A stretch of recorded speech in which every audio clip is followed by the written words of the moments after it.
I'm doing timeline work. So I'm a timeline channel, which basically means I'm tapping into future timelines for my clients to see what is their soul mission. Can you tell us a little bit more about how you read timelines? Like, what is that process and sensation like? Maybe I explain first how I channel in general. So I make this connection, and for me, like it's really instant. And then I simply ask the higher self to show me like the highest timeline, what is possible, what is this person meant to bring into this world.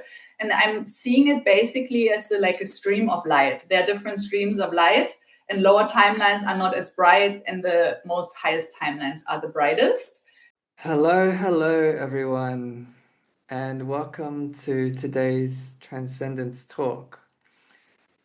We have a very beautiful session lined up.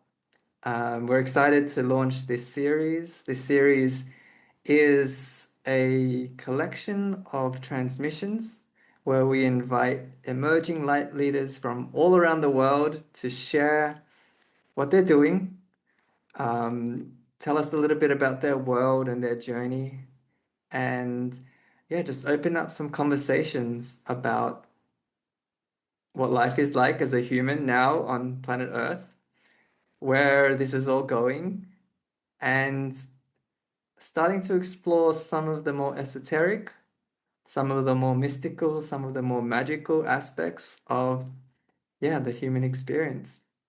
So today we're joined by Caro Marx, and for those that know, hi, my name is Kevin from Academy of Transcendence. Caro, um, would you be so kind to give us a quick introduction for those that don't know you? Who are you? What do you do? And then we'll get into some deeper questions. All right, of course. Thank you so much for the introduction, Kevin. Yes, you heard my name already. My name is Caro Marx. I'm really excited to be here and for our chat. I'm doing timeline work. So I'm a timeline channel, which basically means I'm tapping into future timelines for my clients to see what is their soul mission and to essentially kick them into their highest timeline, that they can be of service for this world and really share their gifts and just embarking on their mission, and that we collectively are being able to create this new earth. Beautiful, very interesting. Mhm. Um, awesome. So I'm super interested in what timeline work actually is, how that works. But I thought it would be great just to hear a little bit about your journey. How did you get into all of this? Where did it start? What was the evolution like? And did you always have access to some kind of, I guess, communication or way to perceive this data? Let us know.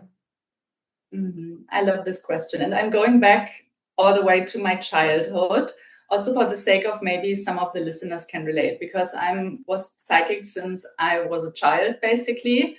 And growing up psychically with parents that are not really aware of it is kind of hard because nobody really can relate. People think no, ghosts are not real and all those kind of things that I heard and perceived. And I'm really strong because of also my celestial heritage in hearing frequencies and getting messages just from sounds, basically frequencies, like sounds in my ear. Maybe a lot of people also have ringing in their ear, which basically is also like a sensitivity to frequency. And yeah, so I had this since I was a child, but really had nobody who could relate and also train me in my abilities. So when I was a teenager, I shut it off because this is when I really noticed, okay, it's kind of not normal to have this because a lot of my friends didn't have this. So at one point I was just like, okay, I'm shutting it off. And later I also learned it's normal that people with psychic abilities shut it off in their teenage years. Just kind of to do with the brain development. And yeah, so a lot of time I was just like being a normal human being, basically like shut off from this higher dimensional communication. And at the end of my 20s, when I was 27, I got sick. I got really sick, like from one day to another. I was bedridden. And during this time, all of my abilities came back online all at once, which was also, I think, the reason for my sickness and the sensitivity and this heightened state of being. And my nervous system was completely fried, of course, with all this interdimensional information and all this energy. But it was also kind of a divine and nice process. Of course, there was a lot of pain involved, like on the human level, but it was also nice to really open up again and to have this connection again and to receive all those beautiful messages. And yeah, I basically used all of those messages and I just trusted what came through. And at this time, I started working with sound frequencies because, as I told before, I'm really sensitive to frequencies in general. So I started working with sound frequencies to hear myself. And with this information, I started kind of tailoring my own sound healing system and started working just to treat myself, and also then later offered it for clients and people in Berlin when I was still based in Berlin. And yeah, this is basically how my journey really started, with sound, using sound frequency, and while giving sound bath, channeling a lot of entities, but also always channeling the higher self of the person. And this is also where my timeline work started, because over the years I deepened this channel, or these channels that I have. I also did a training in mediumship and work with other mediums to understand a little bit more what is this ability that I'm having and how to navigate it. And yeah, it's been now 7 to 8 years that I'm doing this. And it evolved now really into timeline channeling, because I discovered that my specialty is really looking into future timelines of people. Like, what is the highest possible timeline a soul can live on this earth, because we all come with a unique blueprint, and there's always a lower timeline expression and a higher timeline expression. And a lot of people are not living their full potential due to all the systems that we have in this world. We are basically enslaved in. And so it is kind of normal also to not be really empowered and really be in our fullest soul expression. And really my mission is to wake people up to their fullest expression, but make it in a really grounded way, not just this woo-woo, I'm channeling something, but really channeling guidance. What is it that this person needs to get rid of all these old world patterns and to really embody this highest timeline on an energetic level, but also in a day-to-day life as a human. Yeah. And I'm curious, like, I also know my work is ever evolving, so I'm curious what's to come in the future also. Wow, what a cool story. All right, I'm going to ask some of the questions that I'm sure other people would be curious about. What was your childhood like? So before you shut it off, what was it like to be that open? Like, what were you experiencing? Like, what were the communications, or what were the sensations, or what were the interactions you were having with beings? And can you describe a couple of those? That would be fascinating. Yes, for sure I can. So I have a high sensitivity because I perceive a lot, like, energetically. So I'm also, my energy field is a transmuter energy field. For anyone that maybe haven't heard of it, like, I'm taking on a lot of energy around me and transmute it for others that are not being able to do this. And a lot of light workers have this, actually, being a transmuter. And I think a lot of people don't really know that they're transmuters. And just to explain a little bit more, transmuter also just not means interpersonally, but it can also be like for a whole town, depends on how wide your transmuting field is. So it can be really intense. So like for me, it was really intense as a child, and also as children, we are much more open. So like I had this super high sensitivity to specific places. I needed specific like structures. I also needed a lot of freedom. And my abilities were the strongest always in the night. So I always had trouble sleeping. Like I was really perceptive to the dark forces energetically. And a lot of children are also visited by dark forces when they're not properly protected at night. So for me, these were the strongest that I can remember, like the dark things, a lot of dark beings, just also typical classical ghosts as you see them in Harry Potter, like walking through my room. Wow. Sometimes it was funny, sometimes it was scary, like always depends like on the energy of the entity. Like sometimes they're more playful, sometimes they want to scare you. And of course, as a child, you're easily scared, especially when nobody believes you. And yeah, so these were the things, like ghost interactions were the most like predominant things that are still in my mind. And I think it's also due to the places where we lived. Like for sure, like historically something went down there, and those souls are still on tour in this plane. Sure. Yes. And Fascinating. also, yeah, I was still openly sharing everything, like all the things that I hear. Like I always described it like I feel the walls are talking to me at night. Like I was telling this to my parents, but no one could really relate, basically. So I felt kind of lonely also, and I kept it more and more to myself. In general, I think this was like a mechanism that maybe a lot of light workers as a child have to close themselves off a little bit in sharing those things. I had a couple of friends in school, and we always had those witchy circuits where we used pendulums and like tried to interact with ghosts. So we did also like these kind of things, but more in a fun way. Mhm. Yes. Interesting. Okay, so psychic abilities wasn't like something that was common in your lineage, in your ancestry. Did you have parents or grandparents or aunties or uncles? Was there any other connections there? Yes. It is, of course, in my ancestry, but I didn't grow up with my dad. And for my dad is the strongest, and he can always relate, but I didn't grow up with him. And I think it was also a training ground for me not to have him around and to be on my own. But of course, I have it in my lineage also from my mother's side. My grandmother, she was really psychic as well, like had premonitions, knew everything, even though we never told her. Like, of course, I have this in my ancestry too. Okay, well, I feel like we got here faster than I thought we would because some star seeds. Okay, so some people say that there are some star seeds that volunteer for this project, for this time on Earth to contribute, to participate in this evolution, this ascension process. Some of them say it's their first time on Earth. So I guess that's why I was curious if you felt like isolated because, you know, part of your journey was to be, one of the pioneers coming down here that, experiencing Earth for the first time. Have you, in your own explorations of your past lives, found out about other lifetimes on Earth? Let's start with Earth before we go galactic. Yeah, I think I can make it pretty short because I didn't had any times before on Earth. I'm here for the first time, actually. Wow, very It, interesting. yes, it is interesting. Sometimes it's hard, but I also, I chose this. So, Okay, that's yeah. fascinating because like I guess I found out about my past lives and I've actually got quite a lot on Earth. So I feel like I've reincarnated a lot of different times to do a lot of different lessons in various eras.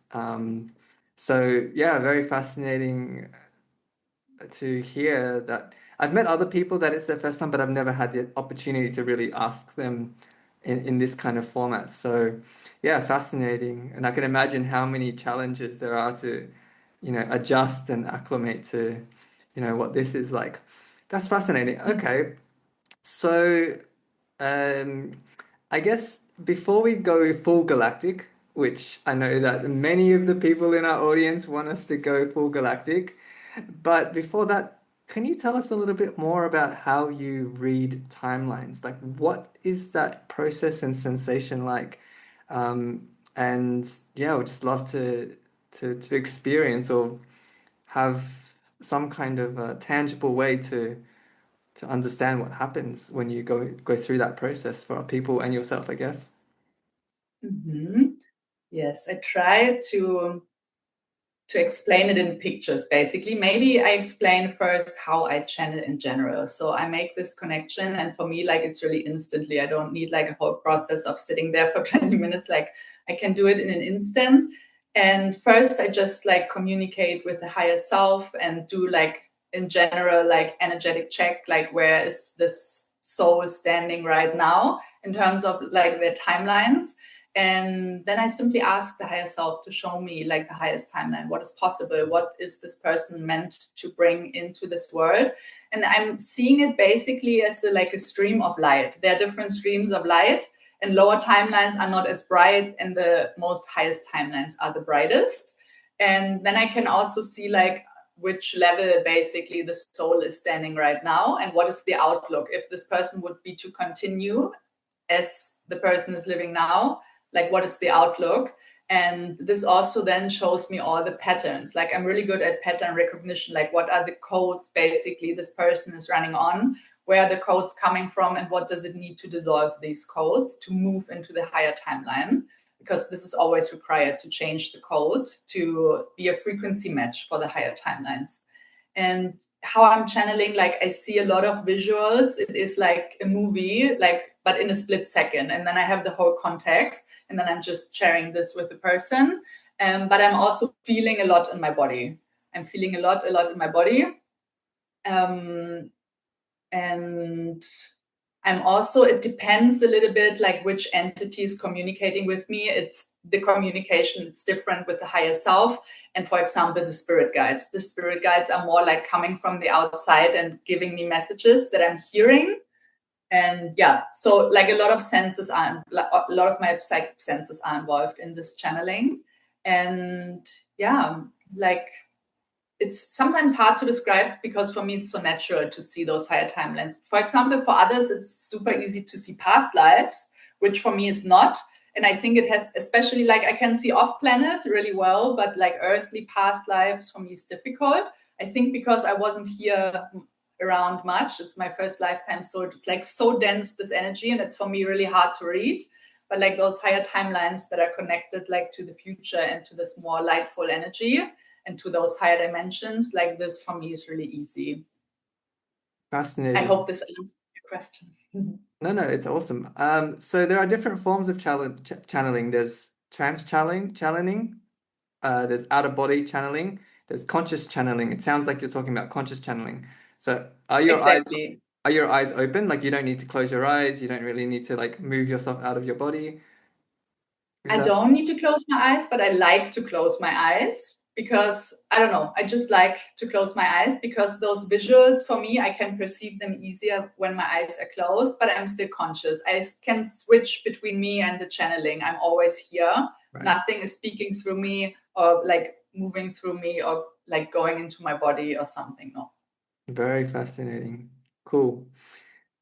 Okay, so thank you for explaining that. I feel like that's the idea of like light streams representing different timelines is a fascinating visual for us to start to be able to like understand how time, space, dimensions, how you can perceive that yeah, the symbols or the visuals. So I guess let's go galactic. I would love to hear what you know about your galactic origins. Are there any prominent ones? Okay, let's go a little bit deeper first. I've heard that some souls are like there are soul origins. So your soul kind of originated from a certain part of the galaxy and then obviously gone through so many different explorations and adventures.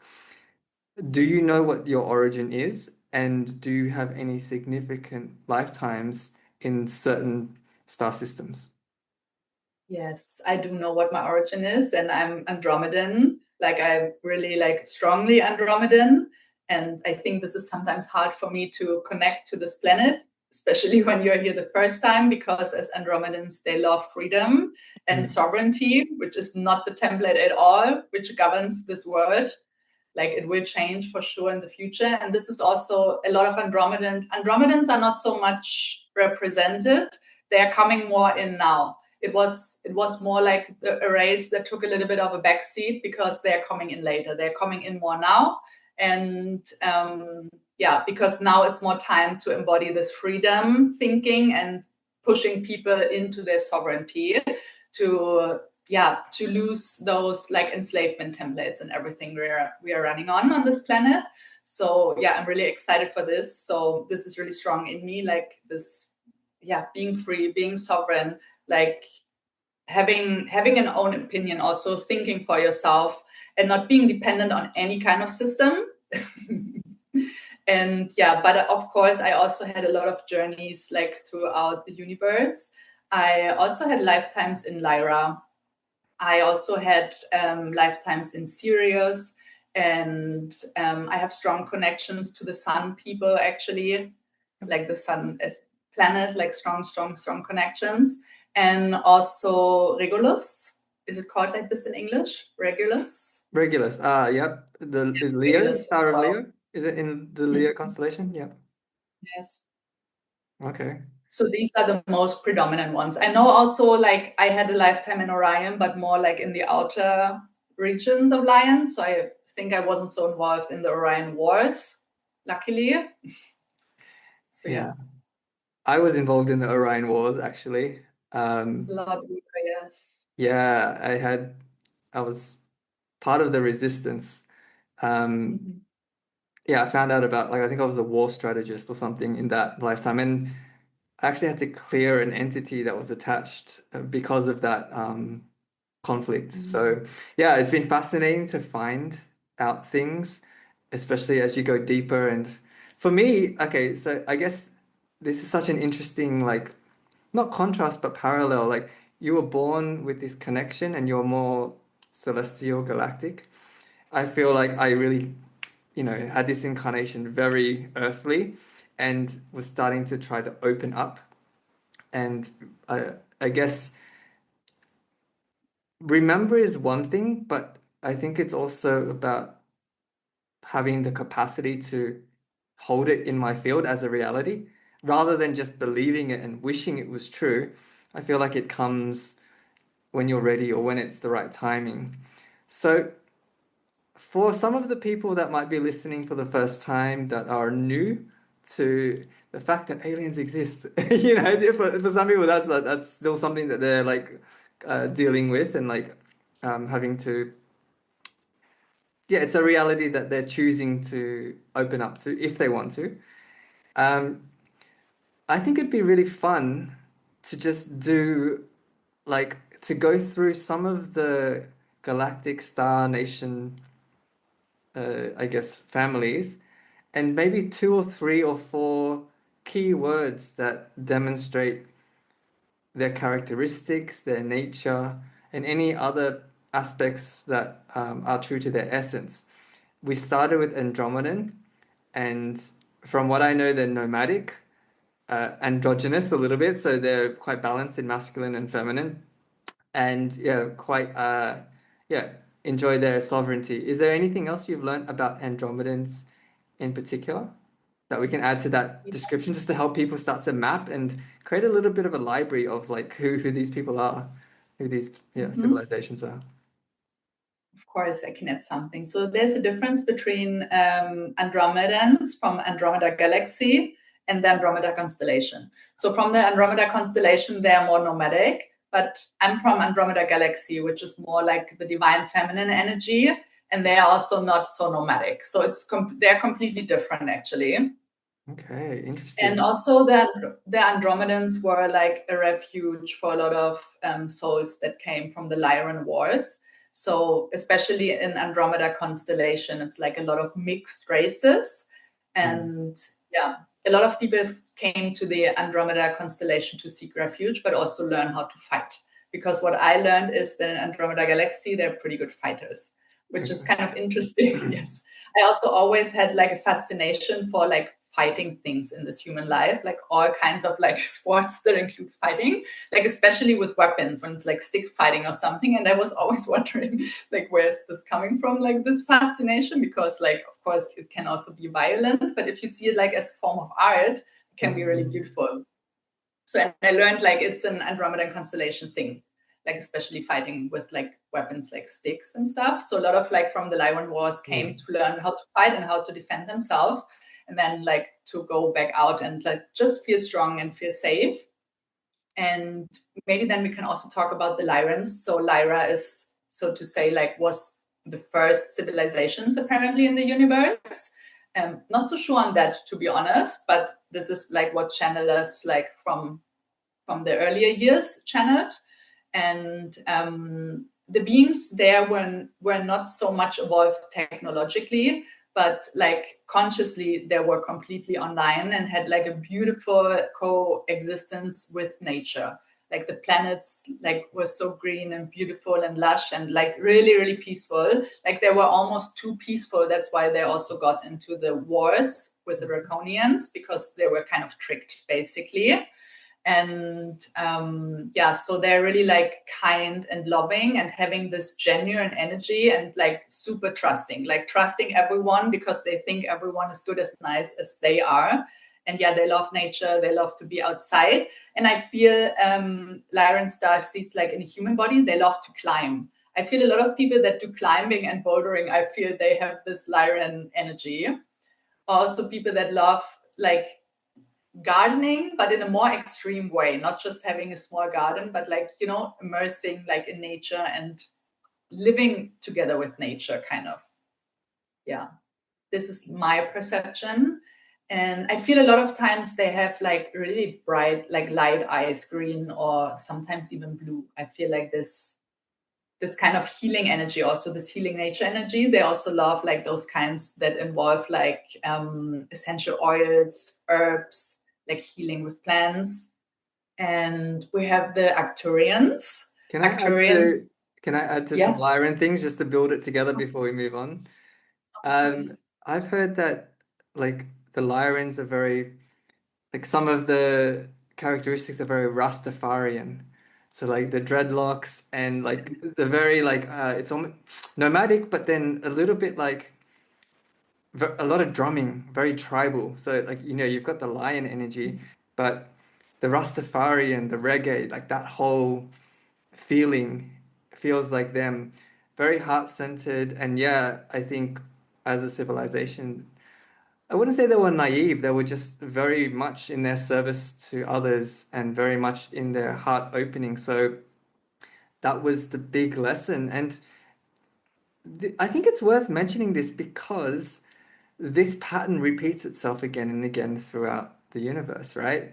This fact that we have duality, we have polarity, we have service to others, but one of the big things learning from Lyra, Vega, and the Draconian, like how they came into the galaxy, the tricking, I think it's worth talking about that narrative because it's kind of relevant to what's playing out on Earth right now.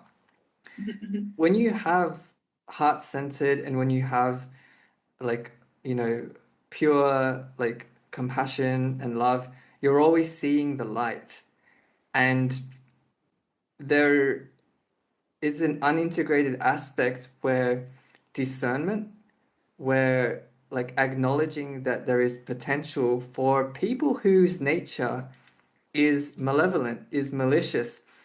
And it's not to say that they're wrong or bad because that's an equal path, an equal expression of source, right? But part of like evolving is being able to have hold the light and the dark. So because the Draconians came from another galaxy, saw all the rich resources, the potential, saw how much they could take advantage of the Lyran civilization, they exchanged some technology, but it was like a Trojan horse. They came into that civilization, and then there was a bloodbath. I heard that then, once the trust was there, once the belief was there, because that Lyran civilization was all built on, you give a gesture and then, you understand that that's like, it's almost like a mechanic of the universe, like you receive back and there's a trust in that whole system. However, the service to self, it's more extractive. It's more like I'll take for myself, for my gain, competitive, and more it's that wounded masculine, really. So this idea of a civilization being naive to the fact that some nature can be extractive and taking, that's really fascinating because, blind faith, trust without discernment can also like be at your expense. So this is something we're learning, and I think you mentioned sovereignty before, but when a civilization, when a people's, when a consciousness gives their like sovereignty or their power away, gives their trust away without, you know, it's not even self-protecting, it's like holding a sense of, do you know what I'm trying to say? It's like protection is still part of it. It's not from a place of fear, it's a place of like empowerment and also understanding your rights, self-sovereignty. Is there anything you want to add to that? Because that feels like a really important theme about what's playing out on Earth. So I would love to hear how you feel about what's happened in Lyra and what you think's or what you feel and what you see is happening playing out on planet Earth. Yes, I definitely want to add, and I loved everything you say because, especially for the light workers, we come here with a lot of compassion and we have this sense of like innate goodness, and we come here to master, like sometimes being also saying, setting boundaries and saying fuck you to someone, and not just interpersonally, but really on a global level, like as a collective, as the human race, as we are right now, to really come and empower ourselves, come together and taking back our planet, taking back our freedom and our sovereignty. And I think it is the perfect mirror, like of everything that is playing out in the universe, because there's like a divine timing, and every galaxy and planet is going through the same evolution. Like basically, what has happened here with us has happened anywhere else where they are more evolved. Like there were where the Orion was, there were the Lyran was, like it's all the same, and we are now like at this point, like we are past this point, like we've taken the planet back already, we just have to see it manifest. But we also went to this point where it was decided, okay, are we going deeper into war and losing, are we are we really like managing to grow and evolve in our consciousness and raise our frequency? And we did already, like the whole eyes, like the universe, like all eyes are on planet Earth right now because we did it already. We're just now in the final stages of taking the old systems down and birthing the new ones. And also like to close the circle back to Lyra, what I was channeling as well is that Lyra will be rebuilt in the future, basically. So a lot of souls that are here right now building the new systems will be placed on future Lyra Wow. to rebuild Lyra as well. Okay, and for those So that, everything that we everything that we learn here right now and going through like is like the perfect experience, because this is the most dense planet at this point in time through the stages we're going, where we can be to learn this and to actually make a change and bring it also out into the universe. It's not just about planet Earth, it's like about the whole universe. mm, okay, so just to finish that loop, just in case people are left hanging, the Draconians came to Lyra, decimated the place, took their resources, and there was a lot of refugees. And the Lyrans left as refugees. Some went to Orion, some went to the Pleiades. There was a fractured and very traumatic experience that, it echoes through lots of lifetimes because of this uh, decimation. I guess that's the closest way, like this infiltration, and then this, I guess it was like a surprise attack. Um, so I guess there is a lot of other, this is where it gets really interesting. There's a lot of other star nations. The Pleiades are really interesting, I think. I think it's worth spending a little bit of time with them because after experience some of the refugees from the Lyrans, after experiencing that kind of trauma, they suddenly say the darkness we're going to push away. We're not going to, we're just going to be in the light. And I think part of their evolution was very much about shadow work, very much about saying that, there are the darker aspects of consciousness and expression and experience that need to be not only accepted but integrated as a way of like coming back into wholeness. Like you can't just say I'm love and light. Like it being too polarized on either side uh, creates some kind of distortion which is unbalanced. So the Palladians, that story or that civilization evolution is very fascinating, and I have some connections to Pallades. That's why I feel like that experience is interesting. But the emotional intelligence, the healing, um, yeah, the emotional sovereignty is something that is very fascinating to me, as well as the shadow work. So, first, I know that you got some other species to speak about, but would you be able to share anything that you found out about the Palladians? Because they're quite closely connected to humanity. So, Yes. actually the like most predominant star race on planet Earth, the Pleiadians. Also, like from a genetic makeup, they are like pretty similar to the human body. And in general, of course, we're a genetic mix of a lot of star races. And like maybe also say this, it's kind of interesting. I feel like every like soul can only incarnate in a body that is kind of similar to the energetic blueprint of the soul. And for me, like as an Andromedan, incarnating in Germany is also not that common because most Andromedans are in the Asian countries. Ah, so interesting. like they settled first, like I don't actually know, I think Japan, Korea, like in this area. You can also see like still like the signs, like the alphabet that they're having, like sometimes really looks like light language, and also like the sounds and when they speak the language. I even like once woke up like speaking some Japanese words, like from my dream state, even though I don't speak Japanese, obviously. But later I Googled and then I found out it was Japanese. Wow. So it's kind of interesting. Like, so it's like, but now they're spreading out more into the world. But yeah, every like soul, like star soul needs a specific energetic makeup. And yeah, the predominant makeup is has an imprint from the Pleiades.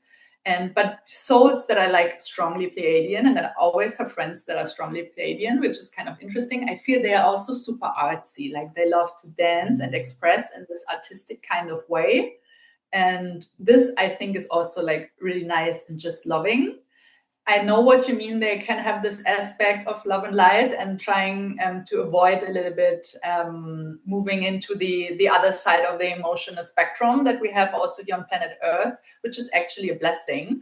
And to bring it also a little bit back to my timeline work, we need also those lower and like those lower emotions to jump timelines, because the wider your spectrum is to feel emotions and to walk through them, the higher is your capacity to jump timelines more easily and more quickly. And what I tend to see with the Pleiadians, they adjust well on planet Earth and in the day-to-day life in general. I think for them it's quite easy. It's not so much friction when I compare it with other star races. But yeah, they have the tendency to avoid conflict and to stay a little bit in their lower timelines. Sometimes feel they're not unlocking their full potential and not really seeing their own power also, because they are so powerful. Like the love that they have, like they're pure love also. They have so much love. And I also think they are sometimes also hurt a lot throughout their life, like disappointed a lot by others. So yeah, this is my experience with the Pleiades. Very strong empaths, right? Very empathic. And I think like they also, Yes. I feel like they also take the roles of like caretakers. They always want to take care of other people and Yes. self-sacrifice, martyr syndrome. Yeah, a little bit of that bypassing energy as well. Mm. Okay, so you had some other I love this conversation already. Mm. Are there any other prominent ones? Any other prominent star races you want to bring into the mix? Yes, for some reason, I feel we have to bring the Arcturians into the mix. Arcturians are also here on planet Earth quite a lot, not as lot as the Pleiadians, but also a lot. And what I like about the Arcturians, I feel they're the opposite of the Andromedans, and that's why they're fascinating me. They're much more like logic based and like really strong in technology and those kind of things. And so for me, like they're really fascinating. And a lot of times, like it's really like those souls, they don't seem so cosmic or spiritual because they are so like in the 3D matrix and running like on those codes and really like can see through everything. Like they're really like those mathematic genies or like those, I don't know, hackers and like those kind of souls that do really like these cool things, but really logic based, like really strong with their mind. And what I think is fascinating about them, they're really cosmic, but they don't seem cosmic because they don't have the spiritual woo aspect about them. And but they also have really strong healing abilities. If they unlock them, like they have really high frequency healing abilities, which I think are so magical. Because also compared to the Andromedans, we also are specialized in frequency healing, but somehow the Arcturians do it completely differently. and I cannot really tell how it's different, but I feel it's completely different. But yeah, to me, it's really fascinating, and it's more like a divine masculine energy, I feel. Yeah, I feel like that's something we need to introduce as a concept that is relevant to all of the species. Like some embody more of the masculine expression, logic, science, practicality, rationality, and some are more in that feminine, which is artistic expression, intuition, healing. Um, Not to say that, and there's some that are balanced in both. I feel like some that uh, kind of, yeah, and it's really hard to like paint them with a broad brush because if you look at a humanity, you can't say humanity is like one masculine or one feminine. Within each civilization, there's so many different expressions it can take. But as a whole, I think there are certain nature or essence that I guess civilization express more dominantly and obviously with variations within. Okay, can we bring in the mantis beings? I feel like they're interesting. Yes. Hmm. Yes, I So, love the mantis beings. I think like they are also called like the builder of the universe in general. Like they are building, like it is really fascinating to me, and the communication with them is so interesting because they just like appear mhm. like in the like most of the time I don't even like actually never I call them. They just sometimes appear and bring a message, and they're like you see just their face as like this is how it is for me, like really close, and then it's like whoa, it's a mantis being. And I feel like their energy is also so huge and divine, and sometimes it takes a while for me like to attune to their communication. It's not like as quick. I need always a moment, but they're really fascinating. I also think they're super curious. Like once I had a really nice interaction where they asked me about how the Andromedans do the frequency healing, like how Mm. it really works, because they wanted to understand. Like I feel they're really curious.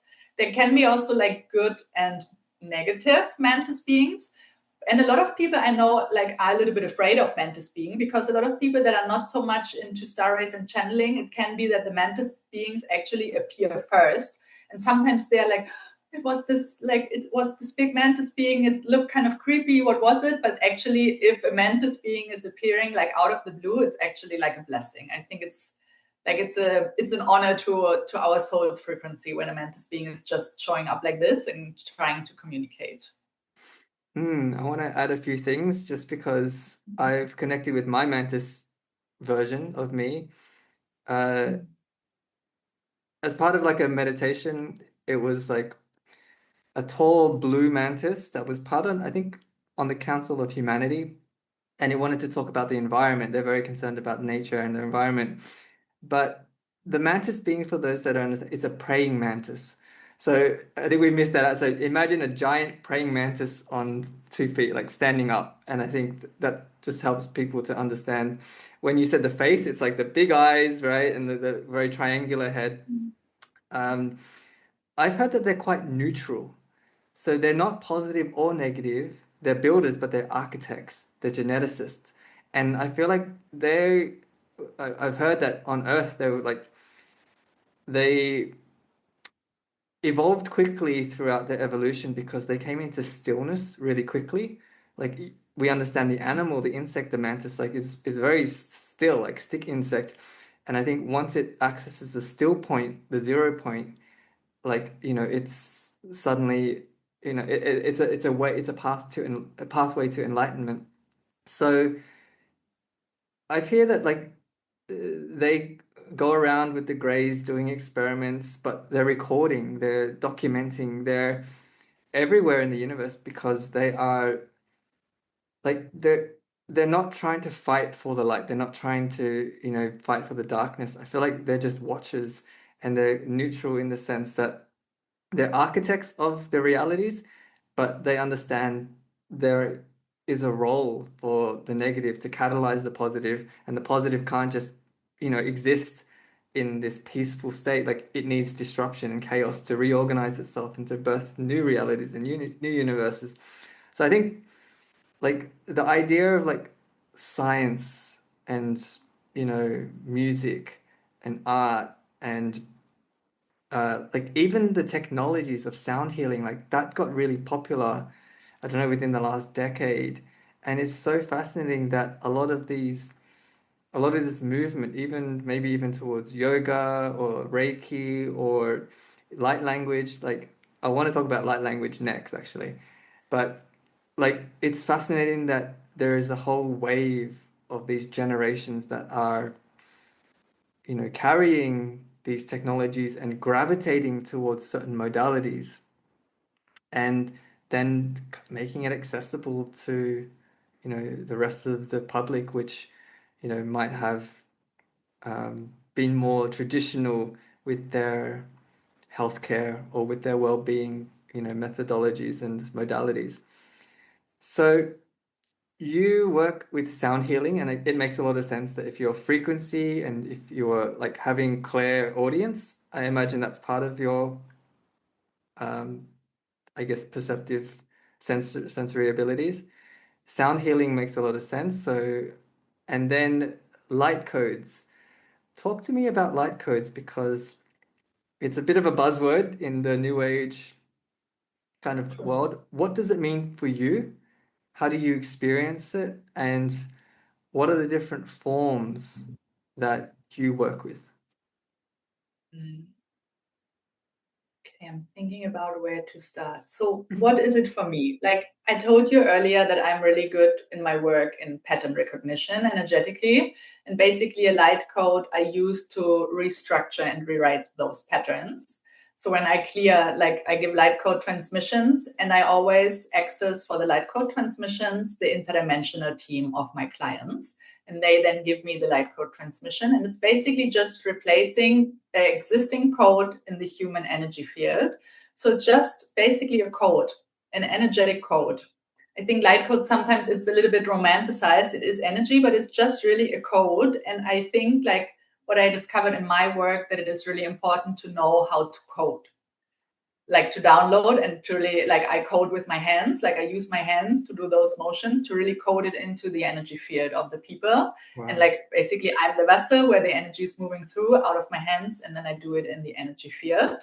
And but light codes can be different expression. For example, when I do the timeline channelings and channel the higher self and the interdimensional team, like the words I'm speaking are also encoded with those light codes going into the field of this person that is listening.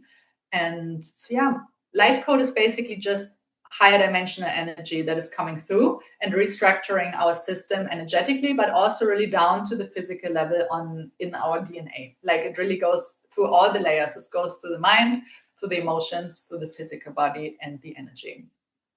Beautiful. I've seen on your Instagram you have light language. Is there a difference between light language and light codes, or is light codes just another expression of light language? Is light language an expression of a light code?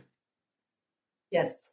For me, it's the same. It's just like different words, and light language, I think, is more used like in the human world for people that speak those light languages, like where you feel like okay, it's an interdimensional language, it does not exist in the human world, and you can feel like there's an entity like energetically coming through and giving a transmission.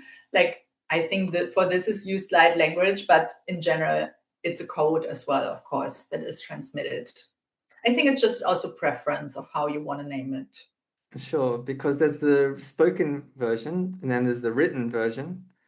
Mhm. Um, yeah, I guess, yeah, I follow a few people that do light language, and it's interesting to see similar syllables or similar like words that might have a different, it feels like different people speaking the same word, and the light language can come from a dragon, for example, and it feels almost Hebrew. It feels like it's heavy and it's like very in the throat. And then you've got the fairy light languages, like very light. So there's such an interesting spectrum of elemental beings, galactic beings, angelic beings as well. And I think from my understanding, light language is the universal language that our soul understands. So our human mind won't be able to cognize it, but we're understanding at a different layer, at a different bandwidth. And that's why it's so effective because it bypasses the limitations, what we think is possible, what we think is real. Um, and yeah, it just penetrates into the deeper levels, like you're saying, in the DNA, in the energetic field. Um, cool. So is there anything that you want to move on to from there? I have another topic lined up, but I'm just curious, was there anything as part of that thread that you wanted to go deeper into? No, I think we can move on. Perfect. I want to talk about angels. I Yes, actually feel really connected to the angels. same. I always gravitated towards angelic like teachers and guides, and I've worked with some channelers like quite in deep like containers where yeah, I just gravitated to that. Probably a little bit more than the galactic and a little bit more than the elemental. I know that certain people get pulled into certain places, but I actually, well, yeah, I found out recently that I'm connected to Archangel Uriel specifically, and that's about this, like making spiritual information practical. It's this ether and earth like connection, grounding that. And that makes a lot of sense with the stuff that I work with, like inner work and ascension, but embodied ascension. So a lot of my, I guess, mission and a lot of my things that I gravitate towards is how do you make these, cosmic themes and philosophies and concepts practical? How does the human actually use this? How does it integrate this? So Mhm. I would love to know about your experience with angels, the angelic realms. Maybe you can tell us a little bit about the different, the different, uh, I don't know if you call it hierarchy, but there's a system to the angelic realms. I would love to just hear your perspective. Okay, so first of all, when we did the meditation before the recording, like you're setting sacred space the exact way that I do it. And I was like, this is interesting, like the exact, like I'm doing it exactly the same. It was kind of interesting. So, like, I'm working with the same archangels always to set sacred space. And with them, I have a really strong connection. And I feel the focus, like, with whom I'm working closer with, always changes a little bit. And yeah, every archangel has like a different topic and theme they are supporting us in the human realm. And the archangels are more like of a more powerful angel, so to say, like because they have a name. And some of the archangels even had human lives, which makes them like good helpers for us in our human lives because they really understand the struggles we are going through. And it's like really this earthly and embodied practical advice they can give and they can support with, also just like energetically by transmission, but also really understanding like those tiny little human things sometimes that are disturbing us, which sometimes I feel interdimensionals, even our higher self, sometimes cannot really relate. Sometimes they're a little bit like too far away, kind of, from our human experience. And for this, I think archangels are really, really nice. And we also have the angelic collective. It's more like a collective consciousness of angels. You can imagine it like as a group of angels, and there are different kind of groups for different topics, like for healing, for supporting with family matters or relationships in general, supporting even with like your space at home or protection, like all kinds of like topics you can think of. There's also just a general collective of angels that you can invite. Then we have also like the order of saints, like which are also like personifications, like of a specific energy. Most of the time, they also had earthly lives. Were really strongly connected to angels or have angelic cosmic heritage. And then, like above the archangels, we have. Oh, now I'm missing the word. How do you know the name of the ones with the wings and the eyes? The thrones? No, seraphim is the Ah, one. seraphim, yeah. Seraphim. Which did you say? I think there's the cherubim, the seraphim thrones is another one. And then, Mm. yeah, I think that's a different one. But yeah, the seraphim are like the the ones in the Bible, like the angelically correct, accurate descriptions of angels are like lots of eyes, rings, rotating, fire. Like and it's so funny. There's a meme going around that says angels come into the room and says, "Be not afraid," but then you see this like crazy monster looking like being, which is like pretty easy to be terrified about. So I think it's quite Yeah. funny that um, there has been like a humanization of angels to be palatable, to be acceptable, really, to not to scare people. But it's going to be interesting because that's there's a lot about disclosure as well. Like, humans, I have to speak on my behalf. I guess you're seeing and you're perceiving all these different beings and what they look like, but we've been conditioned so heavily to Men in Black, see the Alien versus Predator, like maybe not E.T., but there's so many like alien films that have been like designed to, condition to create an aversion towards like the appearance of an alien. And I think there's gonna be a little bit of like adjustment for any human to be able to like feel comfortable with, you know, the visual of all these different beings. Um, yeah, the biblically accurate angel is. So is that what you see? Do you see light? Do you see color? Or do you see the rings of eyes and the flames and the wings? Like, how do you perceive angels? Like it depends on like the type of angel. And I feel also sometimes it depends a little bit on my state of being. Like when I see like those winged ones, like after I come out of the channeling, I feel pretty fried also. Like that, because it is a whole trip to perceive this energy and even being able to communicate with them, because not everybody is able to communicate, and like it is really strong and the energy is so powerful and so intense. And it's not something I do regularly. Like it's really in rare cases when I have souls that are connected to them and have them as guides or having strong ties to them. Then of course they appear because they communicate with me, but it's not like part of my daily routine. What is part of my daily routine is archangels. Those I see.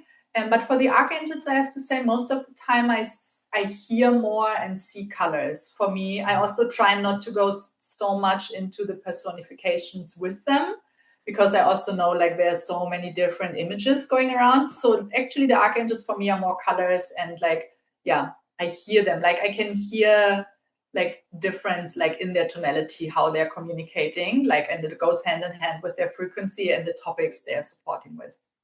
You Okay. also talked about Uriel. I also really love like his energy. Like also I think it's super fiery and like Mm. in a really nice way. I really like it. Yeah, he's connected to red, isn't it? Like he's connected to the red Mhm. color.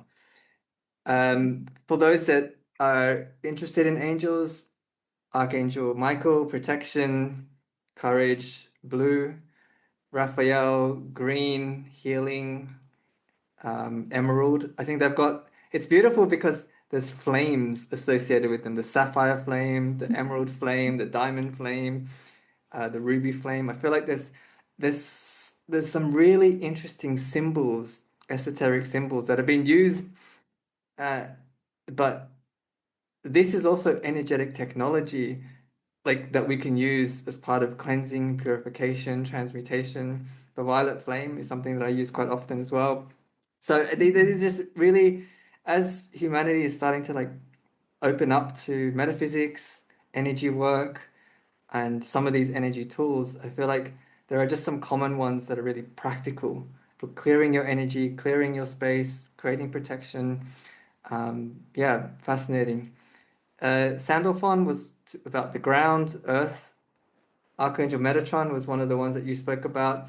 I think he had a human incarnation and then he got taken into the angelic realm. But I hear that he's like overseeing the ascension process, like and Gabriel communication, I think, and messenger. Anything you want to add to those quick? I just feel like this is useful just to help people uh, to start to map some of the characteristics of aliens or angels, I think it's just useful. Is there anything you want to add to those kind of main angelic descriptions before we move on? No, I think it is all, which maybe it's important just if people are not so experienced with working with angels, just trying it, because I feel working with angels actually is the easiest. Because as you said before, it's easy for the mind to grasp the concept of an angel. So I feel it's easier for humans to connect with angels first. And also, what was interesting, like in my sessions, sometimes I had people that were also a little bit afraid of the power of angels. I don't know if this is a Catholic imprint or like a religious imprint, because I grew up without a religion, so I cannot relate. But I found it, like, I observed this and it was kind of interesting. But the more they like trusted my work and like working with the angels, they were opening up. And then also the angels sometimes were disappearing before they fell asleep. And like they had those magical encounters then. So I think like the angels are pretty accessible and like more easy to open up. That's a really interesting point because they're understood because they've been part of human history as appearing in not only Christianity, like other angels have appeared in other different cultures as well. I think we need to move on to Ascended Masters next and Yeshua and Mary Magdalene because these two, I'm just getting chills now, but these two are having like a real comeback, a real renaissance, and a real like it's almost like redefining what they actually represent in terms of sacred union, in the sense of like divine feminine, Christ consciousness. I would love to hear your perspective about these two and how important and how relevant they are for this time on Earth. Okay, where to start? I Start with start with Mary Mother Mary. Magdalene. I know that Mary Mary has, and Mother Mary, we have to bring into the picture too, I think, and the right? grandmother. I feel like there's the lineage of, okay, I'll let you go. I'll let you Like go. actually, like the whole Mary lineage, which Yeah. goes back to Isis. Like, oh, we're Okay, speaking start of there. You when. start at ISIS. No, let's not go back to Isis. I think it's easier if we talk about Mother Mary and Mary Magdalene. But just to Okay. say, like for anyone who's interested, like the whole lineage of Mary Magdalene, Mother Mary, it goes all the way back to Isis. It's like the secret, like sacred feminine order, and there are also a lot of books about it. So it's pretty interesting. And I think also for women, it's really important to like to immerse in this kind of topic, to get into their sacred femininity and to actually understand the whole concept like of patriarchy and what was actually suppressed from our divine femininity, because like it's a whole world behind it.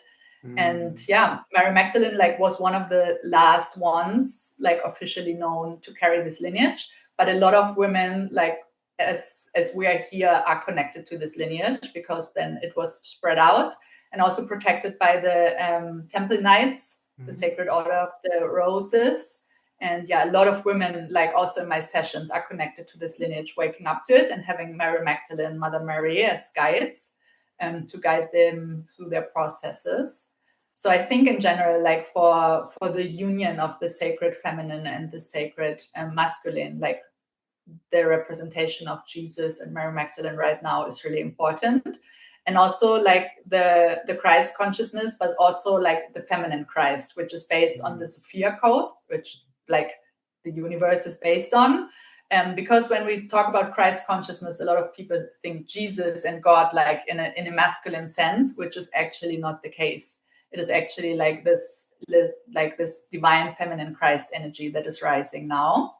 And yeah, so I feel also I like a lot that people are waking up also to Jesus and Mary Magdalene and Mother Mary. I have a lot of people also that are not religious, or maybe they grew up religious and they're a little bit afraid of those figures because they're thinking, oh, but I don't want to go back into this religious kind of thing.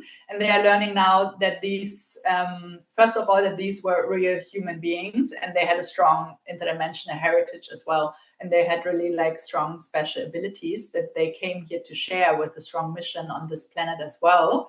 And it got kind of distorted throughout history with the Bible and all those like bad translations or manipulations. to give like this false image also of them. And now humanity is rediscovering a lot of like things are popping up about both of them, and also the divine union Mary Magdalene and Jesus had, like as the perfect example how men and women should coexist, also like in a relationship, and also in terms of like building communities, supporting communities, building families, and yeah, just coming into divine union, like in a personal sense, like one to one, but also as a collective. Beautiful. Okay, I want to add something on Christ consciousness, but I'm going to invite our friends in the community to pop a question into the chat that we can get to after this, if you have anything, just so that we know what's coming. And yeah, I think we've gone over the hour, but we will close up our session here and then yeah, get the community members involved. So what I want to say about Christ consciousness that I feel called to say is there is a lot about the rapture that is spoken about in different communities. There's a lot about the second coming of Christ. My understanding and I don't know, my feeling is Jesus came at a certain time where the density of earth was really low, and he was meant to kind of, I don't know, almost anchor in a whole new template of possibility seeded in humanity, because humanity was like drifting into this really dark density, and the consciousness, the light of that consciousness was, I guess, falling. Many reasons, the infiltration, the systems that were in place, very disconnected to, the heart space, sovereignty, compassion, a lot of these like keys and codes that are resurfacing through the divine feminine. I think that's part of like that role to remember. But the second coming of Christ isn't about a single person coming to save a civilization or a group of people. It's about coming into unity consciousness within ourselves, and that being the pathway, so that as a collective, all of us can hold Christ consciousness as, a collective consciousness, as the humanity, as the collective that we're evolving into. So this is the transition. This is the work and the I guess the stuff that I teach, the ascension from 3D separation, duality, into the integration and this wholeness and this embodiment of another way of perceiving. It's about perception, like, states of consciousness is really about perception and how you're locking into certain realities based on not just beliefs, but it's like based on your energy and your frequency, I guess, stuff that you're more familiar with. So moving into non-duality, non-judgment, um, there's certain principles that I teach: non-interference, non-attachment, non-duality, um, non-resistance. These are aspects that are more about integration, and this is what opens up the ability to move through reality as a part of reality, not as a separate form that's trying to like force and forge your way and your path. So that's what I felt really called to say. Second coming of Christ isn't a savior, isn't one person. It's about acknowledging that we have that spark of divinity all within ourselves, and we're here to rise together. So yeah, I think that's the task of, rising with the planet, with the frequencies, with the cosmic energies. And yeah, it's beautiful to see other people, to be in community with people that are playing their jigsaw piece. And it doesn't need it doesn't mean that they need to be a leader. It doesn't need to be they don't need to be speaking vocally about it. They can just embody that, heart coherence, whether it is gardening, whether it's cooking, it's being in their passion, being in their light, being in their, just whatever lights them up. It's being in that state of contentment and purity and alignment, but recognizing that alignment and that clarity comes from the heart space and not from the mind, which likes to separate and compare and contrast and judge and, do all these analytical processes. So is there anything you want to add on that? Because I think we wanted to talk about New Earth, just to bring this all to a close before we get to the questions from the community. Is there anything you want to add? Just big picture, where are we going? What's this all about? And give us some words of hope and optimism.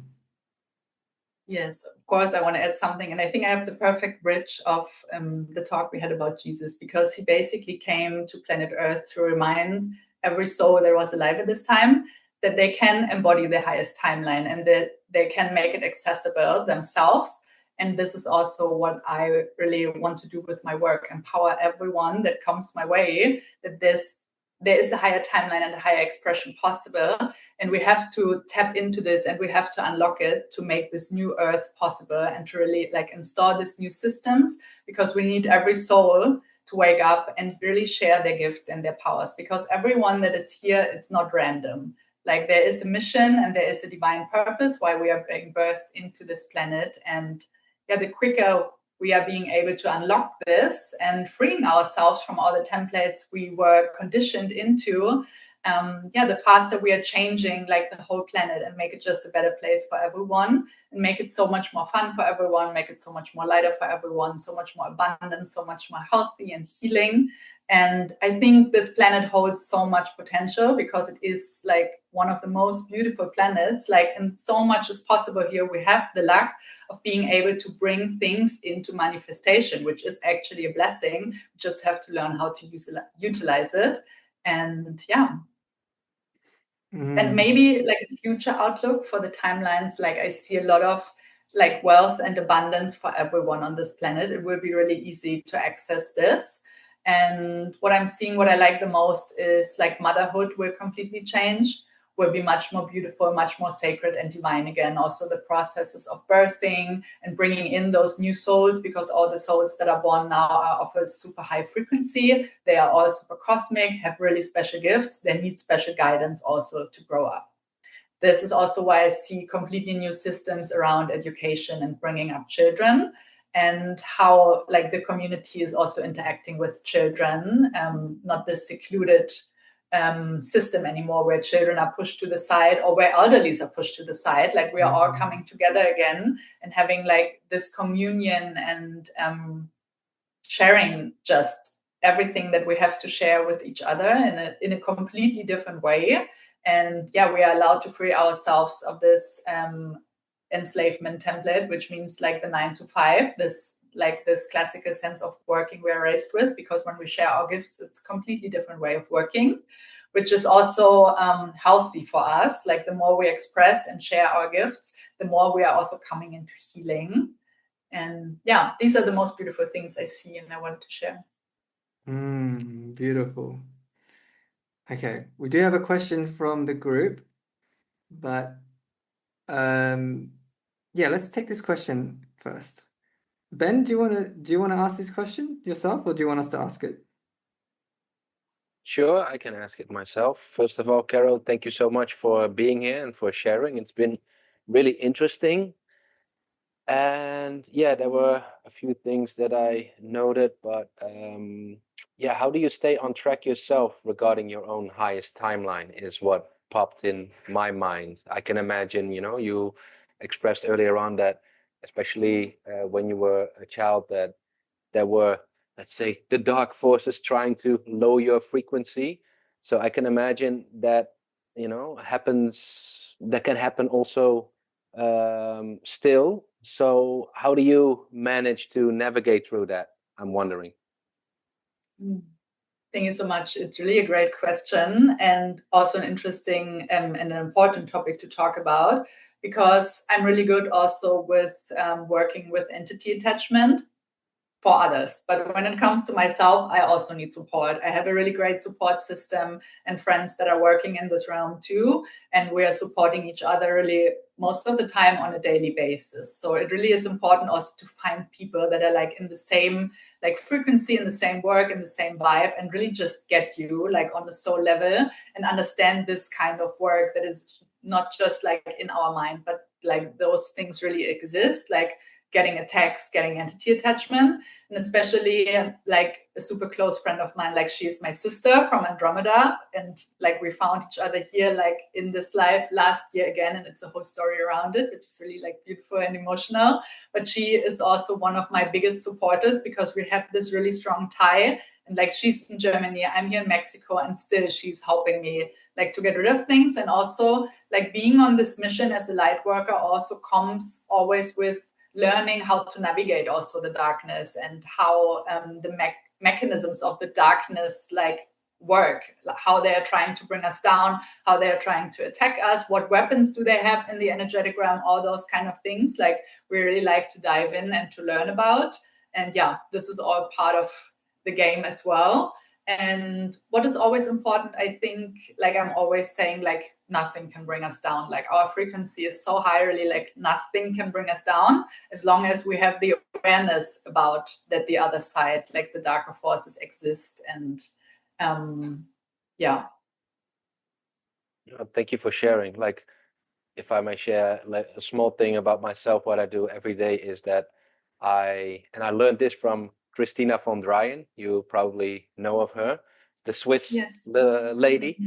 And yeah, she also writes in her books that you can not only just ask, but like give like a respectful command to God, like protect me with a big ball of golden energy around me, shielding me, only letting in that is love, that is light, and that is uplifting, you know. And then I pay I'm grateful for this ball of golden energy around me. And yeah, for example, I also asked my house to be protected with this ball of energy and my loved ones, you know.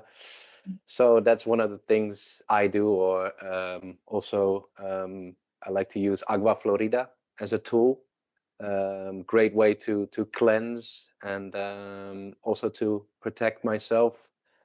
Yeah, stuff like that. So I really believe in that, and I find it really interesting. So I was curious about yeah, your perspective on that.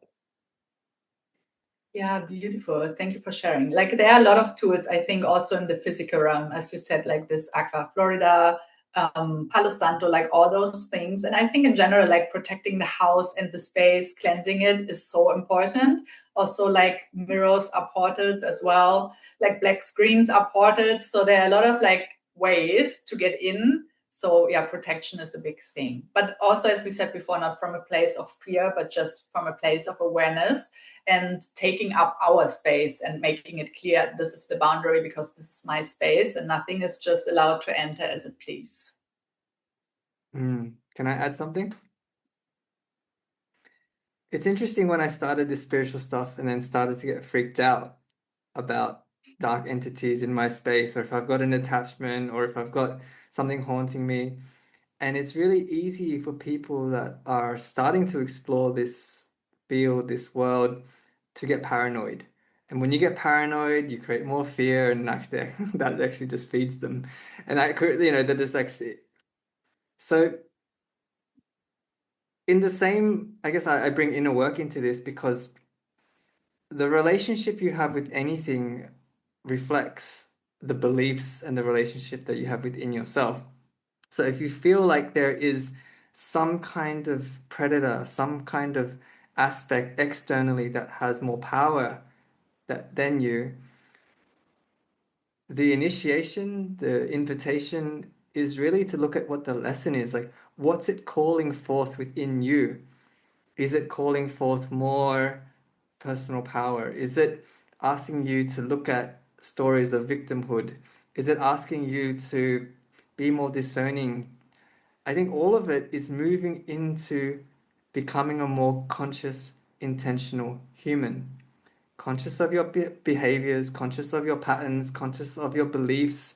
You know, what are you giving? your attention to, but also the awareness of your emotions, because once you're aware of your emotions, you can really start to see the broader themes that have been playing out again and again and again. So I don't access streams of light in terms of timelines. My, I guess my way of experiencing and interpreting patterns and loops is just through emotion, through the body. Is it fear? Is it anger? And all of those emotions will take you to a bigger theme. If it's anger, what do you have to learn about power? If it's fear, what do you have to learn about your own self-worth or your own, um, personal power, autonomy, sovereignty? And this is, grief, it's about attachment, or if it's about, being able to allow that energy to move, validation, acceptance.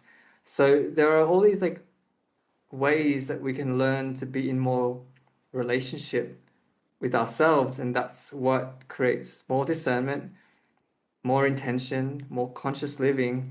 But at the end of this is how I see it. Earth is the planet, is the school for self-mastery. So any type of interaction, whether it's metaphysical, whether it's ghosts, entities, whether it's that work, that narcissistic boss at work, it's all just external. Can you see that there is some kind of stimulus, some kind of catalyst that's coming at you, and you need to create meaning and interpretation and choose what you want, how you're going to engage with it. So if are people out there struggling with entity attachments and going into that fear, really the invitation is, what aspect of you are you denying? Are you rejecting? Are you repressing, that you can call more forth so that you can, like Caro was saying, you can occupy your field with more intention, with more gravity, with more like walking into the room and saying, I don't care if there is a mosquito in this room, I have autonomy to be able to, you know, create the conditions, create the environment, create the circumstances to occupy my field without, I'm not trying to create harm on other people's field. I am just sovereign and knowing and clear that my field is mine. And that barrier, that back and forth between, where you give your energy away, where you give your power away, where you are subservient or submissive. Like these are all the dynamics and the relationship patterns that we have to redefine, because they come from conditioning, they come from trauma, they come from, that ancestral line, which we chose to incarnate into, to break. So reframing protection just from like needing to be safe or needing to be avoid pain or hurt or discomfort. But, another way to see it is, what's the lesson that I can integrate and then upload to my soul, because it's going to make it a wiser, fuller, more complete, like, understanding, comprehension of the density, of the darkness, of victimhood, of whatever you feel like you could be in potential danger from, because that's the absence of your divinity, really. That's the absence of your light and your love and your power and your sovereignty and all of those things which are the real essence of you. So yeah, that's another way to also both use the Palo Santo, but also do some inner work. Okay. So we've come to an hour and a half. Caro, could you please let other people know how to get in contact with your work, how they could find out more about what you do, and yeah, what kind of like ways to experience your work? Mm-hmm. So like my predominant channel actually is my Instagram, and it's like underscore Caro Marx, easy to find, and everything like goes over this Instagram. So if people have questions, they can just send me a DM and we can have a chat. Also, my sessions are linked in my bio, my timeline work. And I have the singer session. It's always perfect for as an entry point to get familiar with my work and with each other. And if someone is interested to go deeper, I also have, of course, container offerings to accompany people over a period of time for the people that really like need a shift in their life and really want to move and need this like constant support and guidance. yeah, and this is basically it.